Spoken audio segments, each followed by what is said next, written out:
Hey guys, Mikey101 here. We're gonna be talking about Yang Zing. Whoa! Alright. So, for those who are uninformed, Yang Zings were an archetype that came out in Duelist Alliance and was completely and utterly overshadowed by the god tier game changing decks. They're not god tier, they're no dragon rulers. But they're god tier in terms of advancing, the complexity and the mechanics of the game of Shaddoll's, Burning Abyss, Quills, some I don't know Necros. I think Necros came out in Duelist Alliance or before that. But basically, Yang Zings were black sheep. They had little cute effects. Oh, the little non-tuners give synchros special effects. Stuff like that. But it really didn't have competitive relevance for a while until Metalfoes. Metalfoes came out. They facilitate the Yang Zing's effects, which are when they're destroyed, they flow and they special each other from the deck and stuff, and that inherent synergy between Metalfoes getting a +1 on every time they pop a Yang Zing, setting their own back row. It was just really powerful and allowed them to make really strong boards. And then the biggest competitive relevance when their new synchro came out and Invasion of Venom, which was Denlong, who is now currently banned, rest in peace, blah blah blah blah, who's banned because he single-handedly facilitates two negates via a very common combo you do in Yang Zings, which we'll go over in a second. But basically what I'm trying to say is this deck has not been very relevant for a long time. You know, um, the general consensus about this deck is like, oh, it's one of those like trashy competitive casual decks that don't really have a lot of or any competitive viability. Even the mention or thought of winning a regional or topping a regional with this deck is beyond understanding. And I don't blame anyone for thinking that. Like if someone came to me and said something like, "Oh, ice barriers, dude," I broke ice barriers. Like I think ice barriers have a lot of potential. Of course, you're gonna really have to prove yourself. It's gonna be a lot of a lot of disbelief in the community because Yang Zings. I mean, when was the last time you heard about Yang Zings? I mean, damn.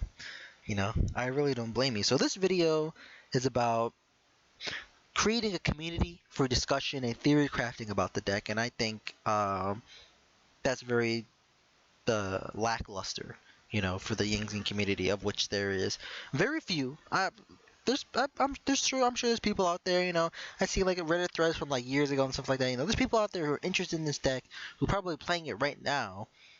Um, but not to toot my own horn. I'm sure there's some mystery person out there who doesn't really, engage the community that much, who knows more about this deck than me, I'm sure. But from my experience, I feel like I'm the main Yang Zing guy, which is not a very, credible title. It's like, oh wow, you're the guy, man. You're the Yang Zing guy. Wow, no, it's nothing like that. I'm just saying that I've played this deck for a long time. Okay, and I have put a lot of theory, put a lot of love into this deck, right? And I would love to see other people talk about it, and have theory and like just people to talk to.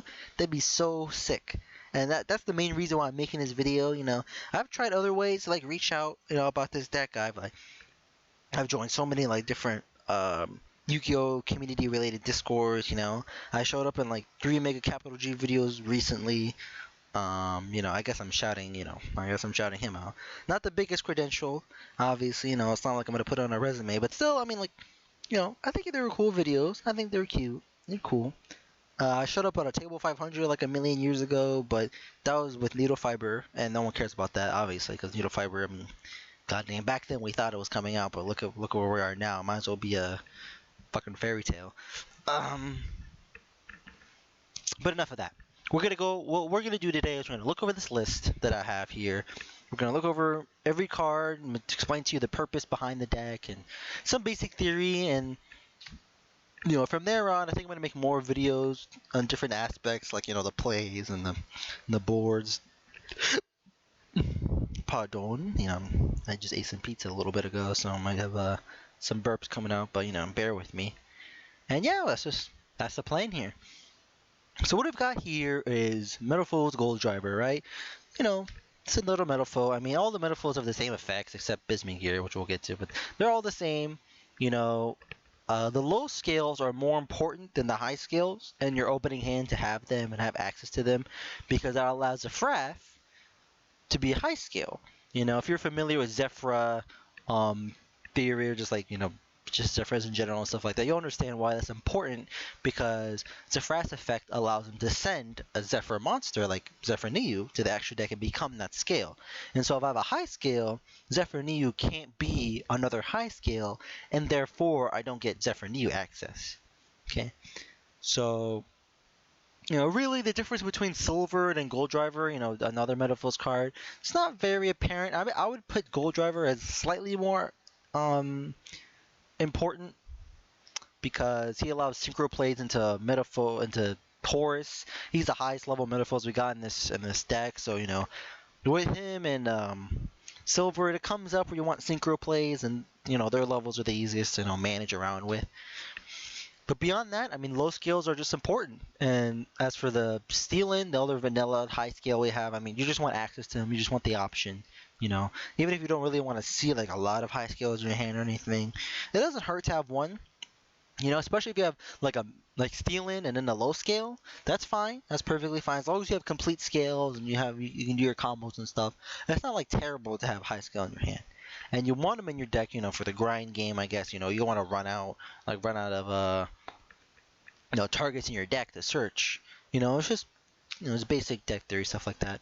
Bismugear's in the deck because she's cool. I don't know. No, that's not. There's obviously more thought put into it than that.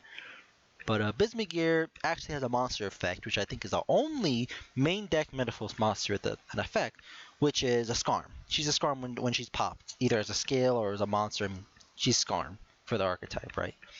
And the reason why that's really important is because Metalfoes Counter, a trap card that they can set with their own scale effects, special summons a Metalfoes from the deck. And so she's the most advantageous Metalfoes to summon, because it kind of puts an ultimatum on the opponent. Nothing like game breaking, like, oh my god, like shit, if I proc this effect, I'm gonna lose the duel or anything. Even though I guess if you're in a really whatever. The point being, it's not like super impactful, but it's impactful. It helps give your scales more resilient, because when you special this, you're forcing to choose between popping it as a monster, or I guess if they shuffle it. But if they're using extra resources to shuffle it or send it or something, instead of just popping it by battle or something, then that's still like value you're getting out of it. But if they pop it, you get a search. If they leave it on the board, I mean, you have a monster on the board. I mean, it's just the best target. And even though it can't be pendulum summoned, that's not really a big deal, because like if it's in your extra deck, you can get it back with counter. After you summoned it, some extra. Kind of mitigates the. Oh, I just took counter out of the deck. Oh, my bad.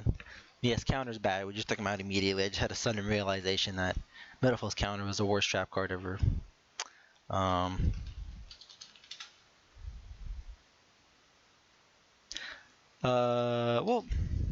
we'll figure it out. We'll figure it out. So anyway, the next card we'll have is Zefras.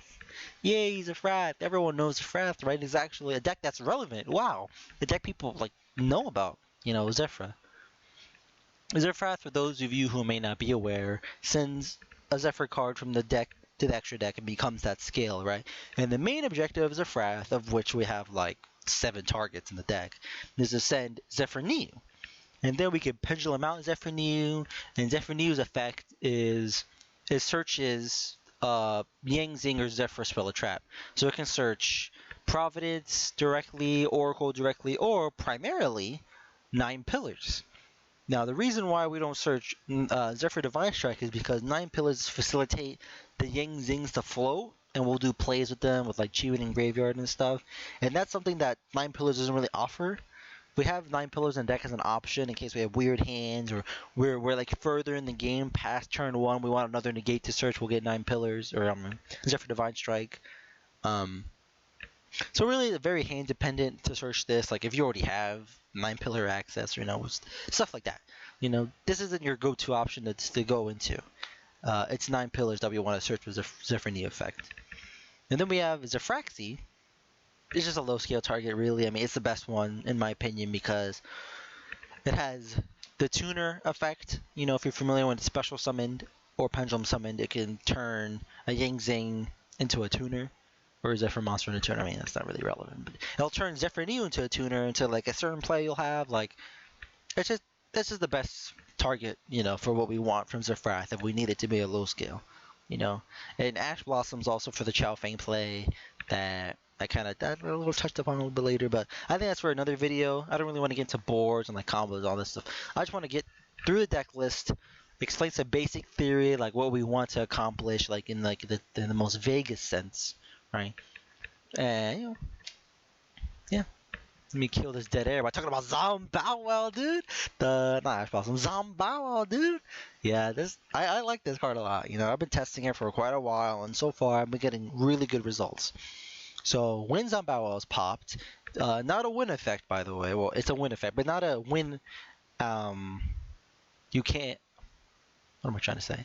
It's not a win effect. I don't know why I read it. I read the first effect. It doesn't miss timing. Is what I'm saying. Not that that's relevant. I want to kill that meme right now. Yang Zing's missing timing is almost never relevant in actual play. That's just a meme because I think um that's just kind of thing that stuck with it, which I mean it's kind of funny, I guess. But when people talk about deck theory and they're like, "Oh my God, Yang Zings, they missed timing," that's not really why Yang Zings are in the position that they are in terms of their competitive viability. If they didn't miss timing, I don't think it would have made a big deal. That's not why they're not relevant. But beyond that, Zombow special summons a level 1 from the deck with 0 attack and defense, right? And who would that be? That'd be Chiwin, right? So I guess to talk about why Zombow is good, we have to explain why Chiwin is so vital for your first turn plays and everything like that. So Chiwin, like every other Yang Zing, has the ability to, when popped, special summon another Yang Zing from the deck besides itself, right? That's standard fare besides the Pendulum Yang Zings. That's just the standard effect, right? But when Chiwin's in the graveyard, right? When a Yang Zing on board is destroyed by battle card effect, when a Yang Zing on board is popped, it can special summon itself. And the reason why that's important is because that facilitates synchro plays. Because all the non-tuner Yang Zings, besides the pendulums, there's a lot of caveats. There's a caveat, most of the time, except the pendulums, you're going to hear me say that a lot. But all the non-tuners besides the pendulums allow quick synchro effects, like Formula. And by having Chiwin coming out of the graveyard, it really reduces like the setup for doing a synchro play. Like if you have one Yang Zing on board and Chiwin in the graveyard, you can pop the Yang Zing, special summon Being from the deck, Chiwin special summons itself, and then you can synchro into Herald the Arclight, which is the main play that got Denlong banned because it was 2 negates, just like that, just because Denlong facilitated all the requirements of this play by itself. But we have to do it the hard way without Denlong, which is not a big deal really. But that's not even like something we normally go to. I guess it kind of is. It depends. It depends. Well, like I said, I'm trying to say that for later for a different video, right? And so Zombow, what he does, he special summons Chiwin from the deck, right? That's cool. Or he can special summon Bismugear. By the way, Bismugear is 0/0 stat line as well. And that doesn't really come up that often, but just the fact that that's an option, like if you want to do a fusion summon play or something like that, or like a Electromite play, just having that option is cool.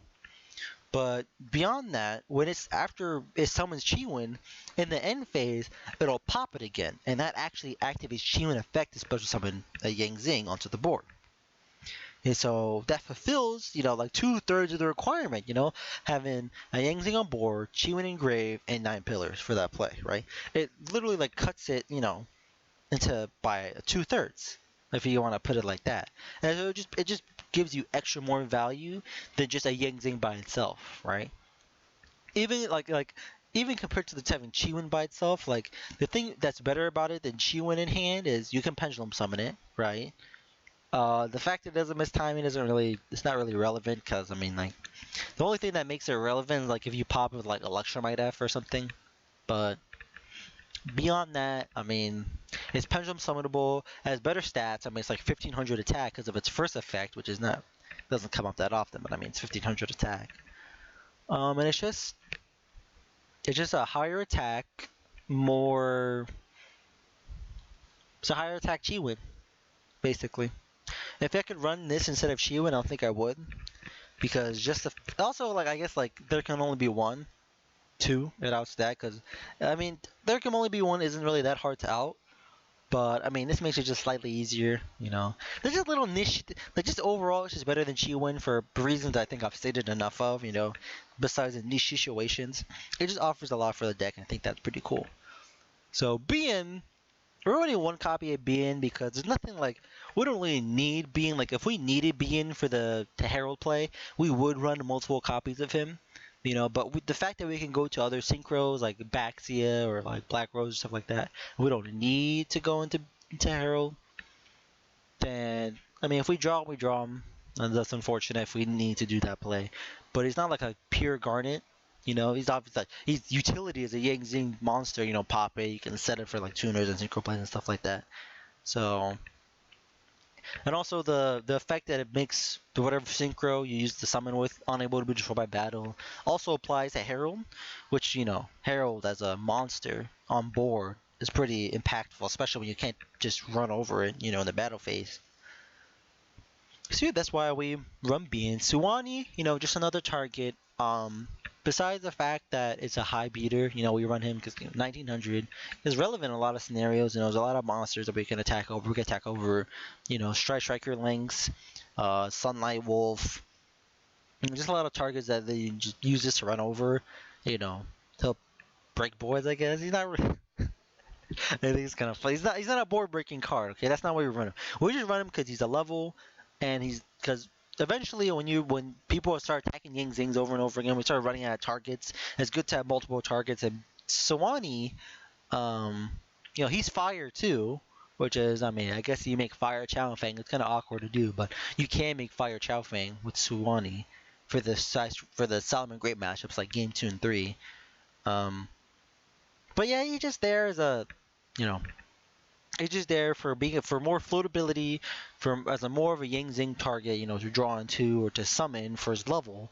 And the effect that he gives to Synchro doesn't really matter that much either, unless they have like towers, like they have like the full armor master Blackwing towers, making Yazi with Sawani makes it high enough to tackle, like stuff like that. He's just in the deck because there's scenarios where you want him, and there's like general reasons why you want him in the deck too. So. Now we run two Big Cs. Big C is important because the effect it gives the synchro is actually like super relevant right now, because the decks that are really popular is more control. We got like Sky Strikers, we got Ultra guys, we got True Draco. We've seen that everywhere, especially in the online community for Yu-Gi-Oh! And so being able to make your synchros, I keep strolling off. I keep strolling off the cards because I'm very emotive when I talk. I'm talking my hands right now, so I ended up pushing the mouse and stuff.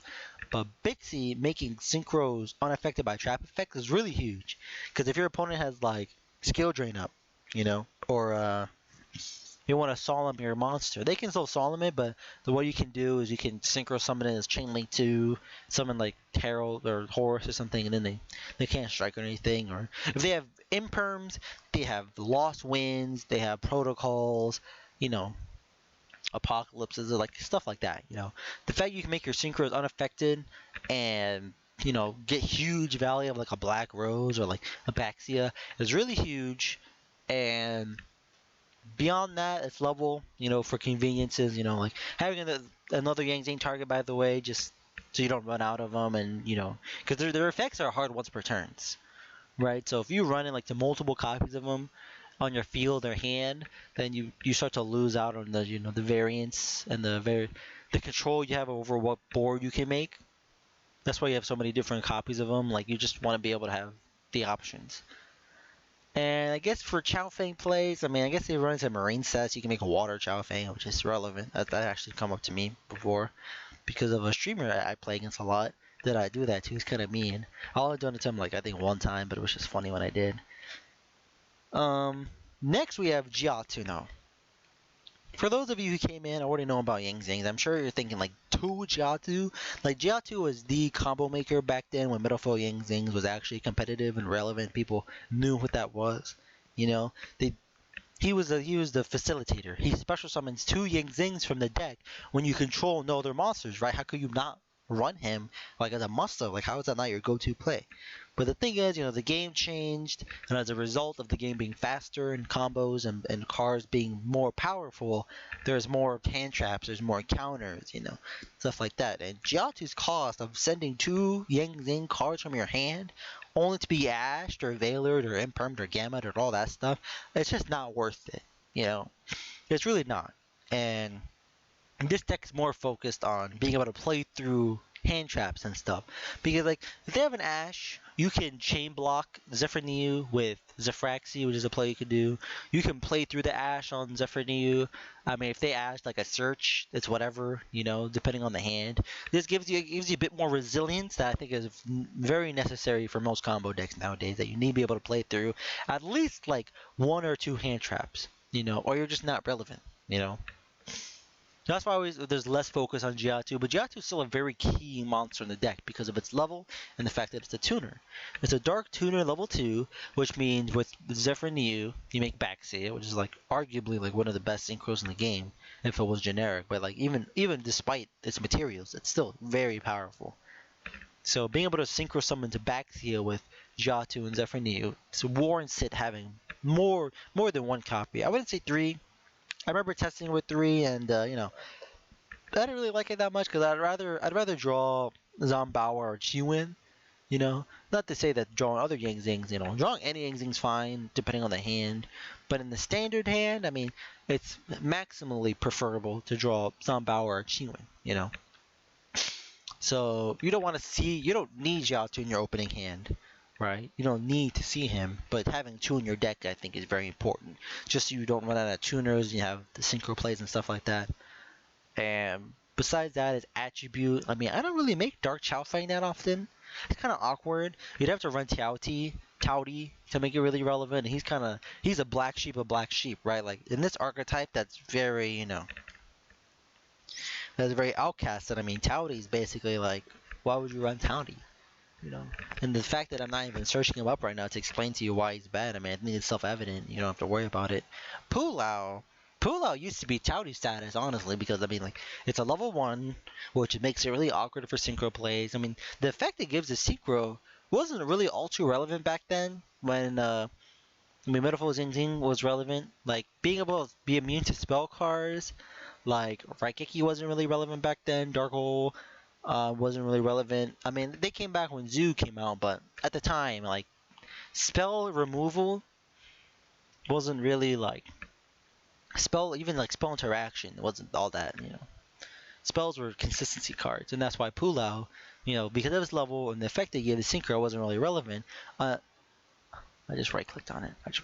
Until, you need it for the Baxia play, which, I mean, I'll cover in a later video. But basically, it's a level and its effect, quick synchro effect, allows you to make Baxia with Chiwin and Zefras as a quick synchro and shuffle 3 on the board, which is super impactful. And I'll explain how you get to that later. You could watch I don't know, one of my Cap G videos I showed up on, and that kind of gives you a rudimentary sense of what happens with the cards and effects that facilitate that board. Then we have Chiwin. I think I kind of covered Chiwin enough why he's so important. Having him in the graveyard is a must for a lot of your plays. And even if you don't use him for his graveyard effect for your opponent's turn, he's an extra monster if you discarded him or something like that. You'll see. I guess maybe you won't see. Maybe this video is so terrible you won't see the other videos. It's probably pretty long already. But let me check how long we're at. 23 minutes. Damn. All right. Painful decision, consistency card, self-explanatory. Metalfoes Fusion, Metalfoes Target, Fusion Summon. I don't want to. It's recurable, so I don't want to be able to run out of Metalfoes targets. That kind of really hampers the engine if you can't use your scale effects, right?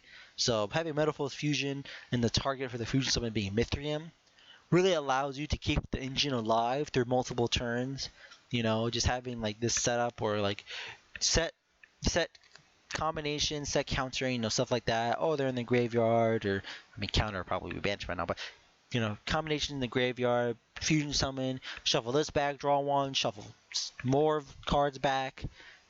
Helps you in the grind game, helps you keep your engine live longer, and also could shuffle Electromite, which doesn't come up that often, but when it does, I mean, it makes your opponent turn heads, whoa, he summoned Electromite again, stuff like that. Providence consistency card. Graveyard protection is very, very cool. Stops Duster and stuff on Zefras. Even though you have Metalfoes, you have at least one Metalfoe in scale, preferably most games. Just having the extra protection and obviously just consistency protection is cool. Oracle consistency. We do use the fusion effect of Oracle a lot. The synchro effect, we use, right? But most of the time, the plays that we do force us to shuffle our deck anyway. So even though we have the option to use a synchro effect a lot, it's not like Zefra plays where we synchro to something stacked like Maxi, make Stardust Warrior, draw one or something like that. It's just there. But the fusion effect actually we do for a lot of plays. You special summon a card from hand because you have dead after you use the Frath a couple of times, the other copies are dead, except as fusion material, because with Oracle on board, it lets you special a card from hand, preserve your normal summon and stuff like that, and getting more free monsters on board. It's a powerful effect. Sorry if you heard that. I think I'm coming down sick or something, but it's a powerful effect that lets you swarm a bit easier, and we don't ritual XYZ summon in this deck, so those aren't relevant. Metalfoes counter, probably the best Metalfoe spell or trap card in the game right now. Not like that's a lot of competition there, but a special from deck, it can be a search by special summoning. It's basically a search because whatever you special summon, if it gets into the extra deck or whatever, you can just add it back to your hand with its graveyard effect, and it gets a monster on board. If it doesn't get sent to the extra deck, right? So if you summon Bismugear, let's say they don't kill Bismugear, right? You use it for a link summon, and then you can get it back with his graveyard effect, which is super powerful, right? And it's the reason why it's so hard to destroy our scales. I don't know if I mentioned this already, but getting rid of Metalfoe scales is something they're really resilient. Because you have combination. If you have combination on board, any Metalfoe scale will get the other scale for you for free, right? If you have counter, counter can single-handedly fulfill both scales if you summon Bismugear and it gets popped and then add it back after searching and stuff like that. Just having this extra resilience really makes sure that you don't have to worry. If you have a negate and they twin twisters your target your scales, yeah, pop them. I don't care. Pop my scales. I'm gonna get them back anyway. Easy peasy. It just gives your board a bit more resilience and stuff like that. I believe we covered these two. You wanna search this. It pops a Yang Zing, procs Chi winning graveyard, facilitates synchro plays. 9 pillars is an option that comes up sometimes, but there we go. Woo! Yeah, man. This is talk about 6am, not 6am, whatever his name is, whatever Samurai deck profile. We're at 28 minutes, and we just covered the main deck. So. Not just I'm just covering surface level theory, and there's a lot that goes into this deck, which is why I think it should be multiple videos. I might just edit this down if I figure out how to edit in the first place, but sorry for all the rambling. We're gonna get to the spicy, the extra deck, everyone's favorite part of a deck profile. Oh, the extra deck's so cool, man. Look at all these cool cards, you summon and stuff like that. We're gonna start from Mithrium. Yeah, sure. Mithrium, as I said earlier, there's a fusion target, it's removal, right? It floats, so if they have using it for a synchro play is so plus because you'll special summon from the graveyard, and this removal, it'll facilitate your engine being live longer, right?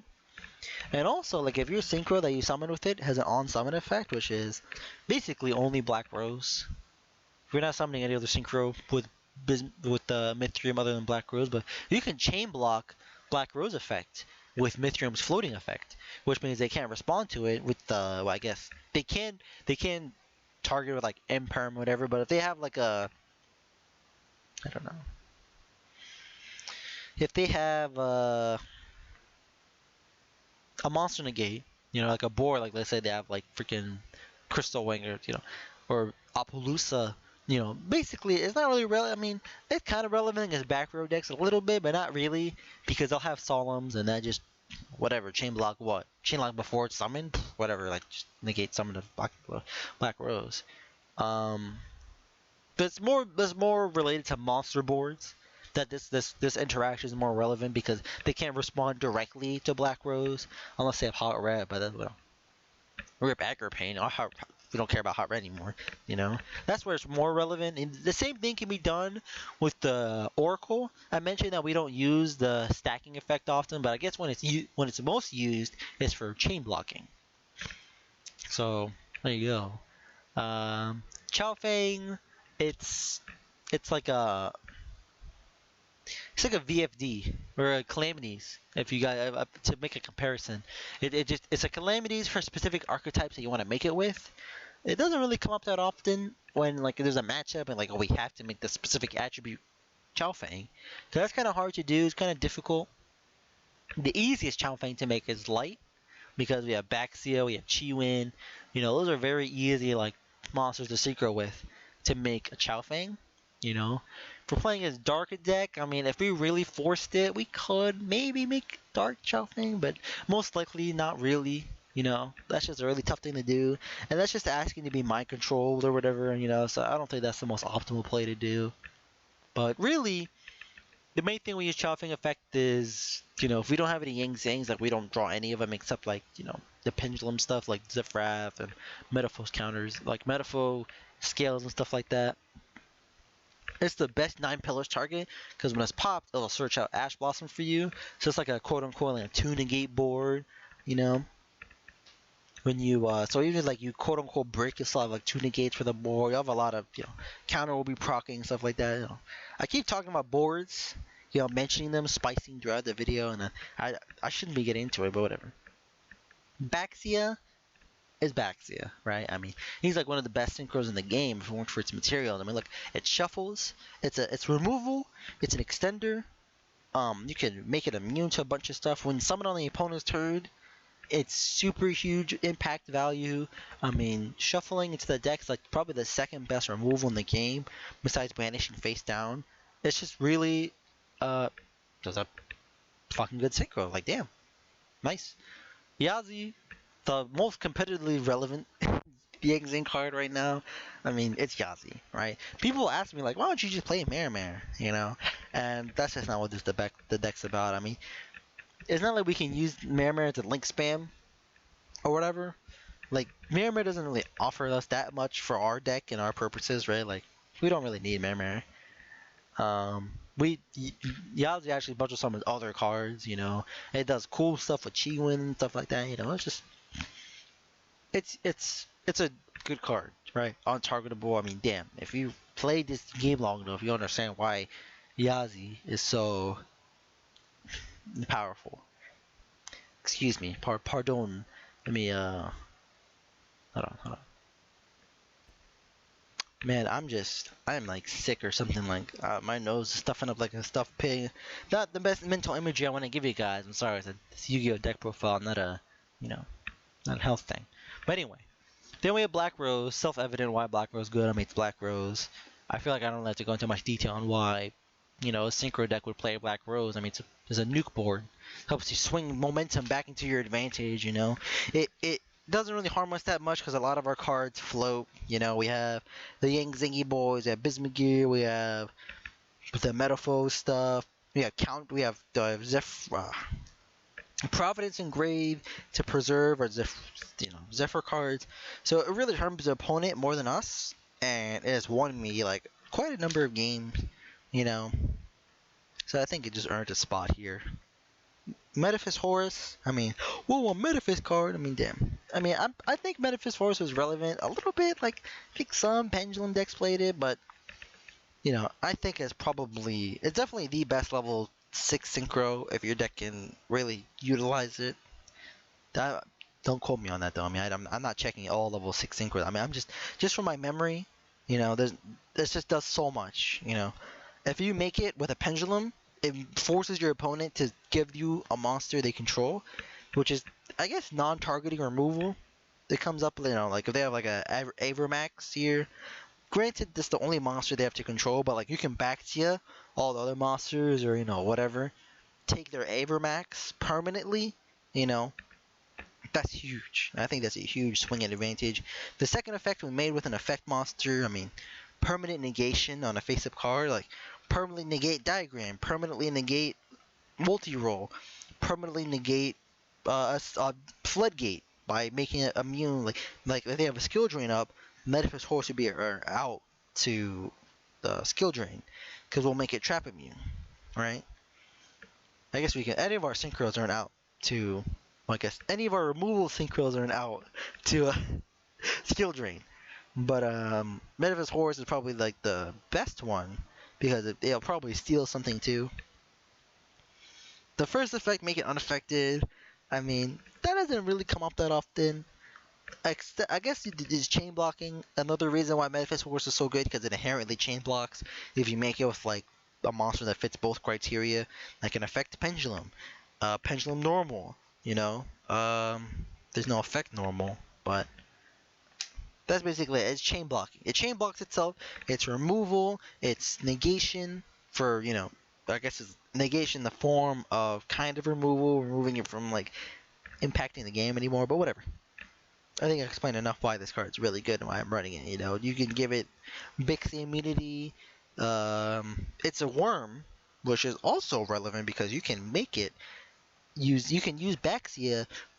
You can make Baxia by using Horus, right? Like Giatu plus Horus makes Baxia, and that's two different attributes, so you get two shuffles. So it's just a damn good card, right? Herald, I kind of touched upon why Herald's good. If you guys aren't knowledgeable about the on-field effect, because most of the time you see Horus or Mental Reset. Most of the time you see Herald, you just see it being milled by like Zaborg or like ritual decks for the search, right? We don't really have a search target. I kind of thought about playing like Sarvis or something. We don't need that in our deck, But it's the on-board effect we want. That's an Omni negation, right? You can negate a monster effect, a spell or trap card, and it's a floodgate, but not for us. It's the best kind of floodgate. We don't care about it because it doesn't affect the board. It only affects the hand or main deck, which is super, super duper relevant against Orcust, right? Normal summon Armonite, lol, sure, banish Harp from your deck, Nightmare effect, engrave, banish Harp from your deck, cool, stuff like that. The only time when that's relevant is basically Painful Decision. That's it. There's been times where I activate Painful Decision with Horus up, and I'm just being dumb. Banish, no search, cool. But 9 Pillars play, Chi win, special summon itself, make it being, make it battle immune. It's just, self-evident. Then we have Unchained Abomination. This is the newest addition to our extra deck. He used to be a unicorn. We took out unicorn from our deck because I kind of wanted, I don't know. I think I got destroyed by this card like a long time ago. I'm like, damn, this card's powerful, man. And imagine being able to proc his effect whenever you want, with the freaking Metalfoes, man. And then you could target your own cards and pop them. Target like a Metalfoes fusion effect, get a draw. Target your own Yang Zing and stuff like that. There's a lot of utility. I'm thinking about it, but I haven't really tested that much. So if you want to go with like a surefire, like kind of safer card, you can take this out. I guess it's kind of like the room. You can put your own spice in. If you want to take out this guy, put back in unicorn or put back in whatever. Up to you. But he's the newest addition. He kind of looks like a Yang Zing too. Kind of looks like a Yazi or like an evil Baxi or something like that. But apparently it's the Unchained Dog dude buffed or something. Then we have Boros Sword. It's Boros Sword. Then we have Apollousa. Right? Apollousa, he's in the gate. It's Apollousa too. It's kind of like the Boros Sword, It's Apollousa. We make this card a lot.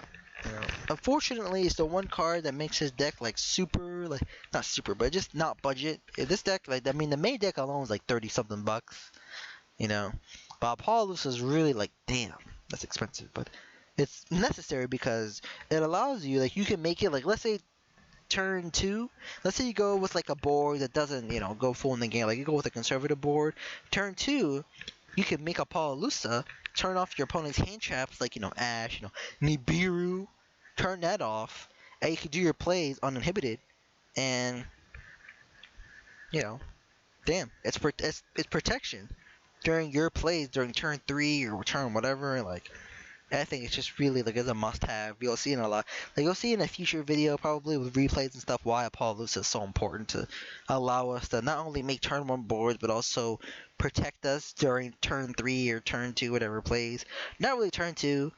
You're not making Appaloosa against the board. Probably you're not gonna be able to get that much resources out. But turn three definitely can make Appaloosa and still have game on board. But not even Boros. Like I know I said this like Boros was like the obligatory include in the deck, but really you don't use them that much to OTK. Um, this deck doesn't really have that hard of a problem getting damage on board and having removal and stuff like that. I mean, Boros Sword obviously has won me many games, right? It's a Boros Sword. It just this card effect might as well be steal game from your opponent for free, right? But he's not like if someone's like if someone came to me after testing this deck and said I think I want to cut Boros Sword, I don't know. I mean it's something to think about. Nightmare Phoenix, it's Nightmare Phoenix. Electromite, I mean it's a pendulum deck. It's Electromite. It could be shuffled back with Mithrium. That's pretty relevant. Uh, Lambda, generic Link 2. I used to run Beat Cop, but then like I took out Beat Cop because the reason why I ran Beat Cop because I guess like there's this one time this Dino player gave me a token from the field spot, right? I'm like, damn, I can't make Lambda with this die. But then I went back to Lambda for a more relevant reason because the fact that there can only be one is what was I thinking? Oh yeah, if there can be only one on the board, you have Lambda in your extra deck, you can't make, or you have B-Cop in your extra deck, you can't make Nightmare Phoenix as removal. And I think that's more relevant, or also Unicorn when I ran it. That's more relevant than whatever slight utility, and slight matchups that B-Cop Alfred. And it just has higher attack too, which is, But we don't care about the effect. It might as well be a vanilla. Well, no. It has to be an effect. It might as well be an effect with no relevancy, but it is an okay. Shaman. Let's go move on to Shaman. So 2 Warm Monsters. Like this is a tangy card, right? But we have a lot of use for Shaman in our deck. Mostly as a turn 1 extender to make, Appaloosa, stuff like that. It revives Baxia, which is huge because Baxia is extender. So Shaman's an extender that revives an extender. There's a lot of advantage going on right there. Revive Yazi kind of comes up sometimes. Revive Yazi, pop a card. You can't use your extra deck for the rest of you. I mean, you can use it, but you can't use your extra deck as removal or like stuff like that for the rest of the turn because you can't activate their effects, right? But there's a lot of use coming out of it. As a game enabler, like it's basically like a Boros Sword for us, kind of. And then for its last effect, its last effect's actually relevant too. Because Metalfoes are normal monsters, and when they attack, even when stealing attacks, proc its effect and pop a card on the board, which is more of a game enabler, which is why it's super good. It's an extender, it's an OTK enabler, it's just really cool stuff. Now, I don't really want to get to the side deck. The video is long enough. Goddamn, the video is long enough. But I guess Full House might be an eye raiser for some people. I mean, we're playing a Metalfoes deck, right? We have we want Bismuth Scale. If we have Bismuth Scale gets popped by Full House to meet the condition, it's still a plus for us by popping the opponent's back row too. We have Metalfoes Spell and Traps to pop, which is plus for us to meet the conditions. We have Providence to protect our scales, which is plus for us because it doesn't pop them to meet our conditions.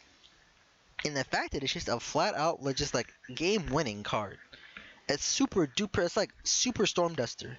It's literally Super Duster.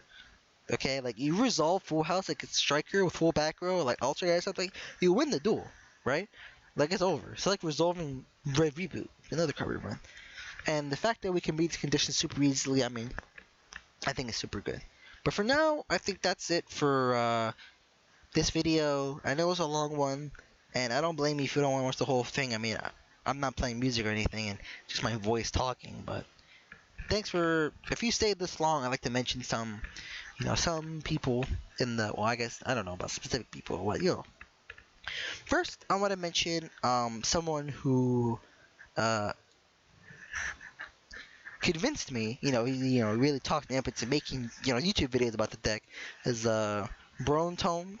You know, you probably don't know him. I won't expect you to. You know, he's like in the Yu-Gi-Oh community. You know, I don't want to be too specific, but you know, if he's watching this, though, I really appreciate helping me out with some software stuff and like working out with OBS because as you may or may not know, I'm not super experienced with the program, but he's really allowed me to make these videos.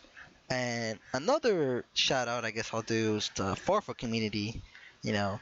And that's just the place where I normally hang out, like the Farfa Discord.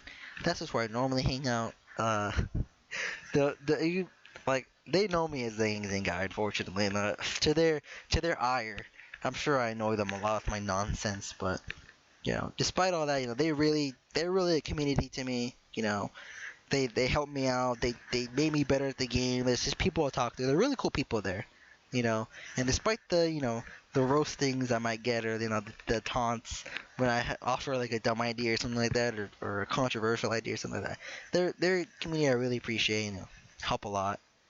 Um, I don't want to make this like this really long thing. So I guess other people like Phoenix, the you might know him, I know him, you know, in the Yu-Gi-Oh community, he makes videos and stuff like that. You know, God bless him, man. Like he hate. I made him. I think I made him really dislike this deck. Like I really kind of pushy.